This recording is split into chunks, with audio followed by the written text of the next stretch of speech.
د افغانستان د سوداګرۍ او پانګونې خونې مسؤلین وایي چې په هیواد کې د وروستیو تحولاتو له راتګ وروسته یې له ستونزو سره له دې هیواد څخه نړۍ ته د افغاني توکو په صادراتو کې د پام وړ زیاتوالی راغلی دی. د سوداګرۍ او پانګونې خونو مسؤلینو په کابل کې د صادراتو د 8م ملي کنفرانس او د کال غوره صادروونکو تر نامه لاندې په یوه غونډه کې زیاته کړه چې په تیر یوه کال کې صادرات 1.9 میلیونه ډالرو ته رسېدلي چې د تیر کال په پرتله شاوخوا 50% زیاتوالی ښیي. نن چې زه ستاسو سره خبرې کوم په روسش کال په دغسې حالاتو کې چې هر کوم حالات هم وه د افغانستان خصوصي سکتور وکولی سوای چې خپل صادرات 45% افزود کړي، یعنې د 1999 کال په پرتله باندې زموږ صادرات تقریبا په 1999 کال کې 950 میلیونه ډالر وه، ولې په 1400 کال کې زموږ صادرات تقریبا 1.6 میلیونه شول. دوی دغه راز په خپلو خبرو کې زیاته کړه چې لا هم سوداګر افغانستان کې په ډیری برخو کې له ګڼو ننګونو سره مخ دي چې سرپرست حکومت یې باید په دې برخو کې لاسنیوی وکړي او دغه راز د سوداګرو او پانګوالو پر مخ شته ستونزې حل کړي. تجارانو غوښتنې نورې هم لري او موږ تقریبا یو غټ پکیج جوړ کړی دی چې هغه پکیج تاسو واورئ او د خصوصي سکتور ټول مشکلات په دې کې موږ ذکر کړي دي. په دې کې تقریبا د مختلفو د افغانستان د ټولو تجارانو څخه پر دې باندې پوښتنه سوې ده او همکاري ځینې غوښتل سوې ده چې کوم شی زموږ دپاره اولویت لري هغه ټوله په شخصیت دي. په دې غونډه کې د کانونو او پترولیم وزیر شهاب الدین دلاور زیاته کړه چې افغانستان په تیر یوه کال کې د صادراتو په برخه کې د پام وړ لاسته راوړنې لري چې د یادولو وړ یې د ډبرو سکاره دي. د نوموړي په خبره په افغانستان کې د امنیت له راتلو سره د کانونو د استخراج، پانګونې او سوداګرۍ لپاره په بشپړه توګه زمینه برابره شوې ده.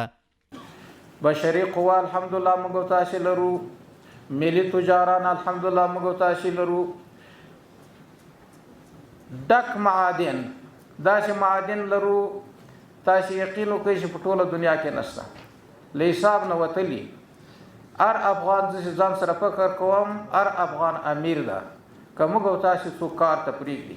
دغه راز د دې کلني کنفرانس په یوه څنډه کې افغاني محصولات هم نندارې ته وړاندې شول. د دې نندارتون مسؤلین او سوداګر زیاتوي چې که څه هم په تیر یوه کال کې له زیاتو ستونزو سره مخ وو خو بیا یې هم خپل کار ته دوام ورکړی چې له نیکه مرغه اوس بیرته وضعیت ته عادي کېدو په حال کې دی.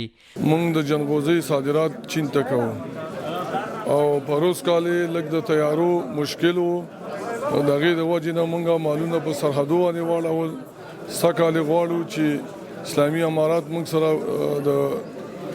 د کارګو د طریق نه کومک وکړي او موږ ته تیاری آماده کړي چې موږ خپل مالونه مستقله چین ته انتقال کړو د افغانستان نه. امیر باید وسط دغه ډول نندارتونونو ته باید پراختیا ورکړل سي. یوازې دلته موږ نسو کولی چې کوم کار ورباندې ترسره کړو.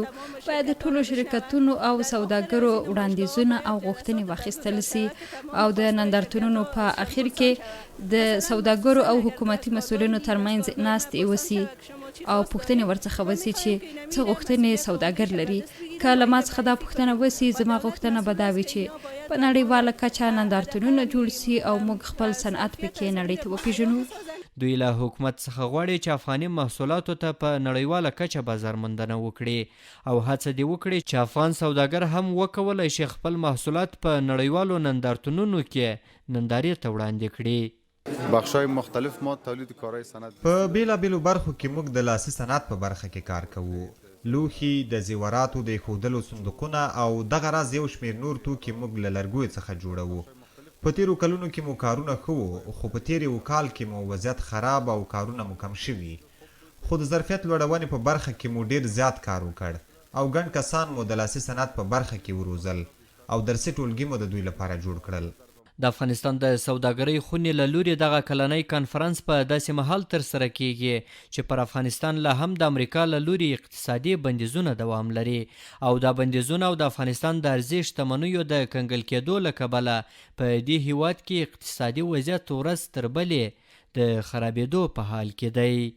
احسان الله کریمي، CMG، کابل.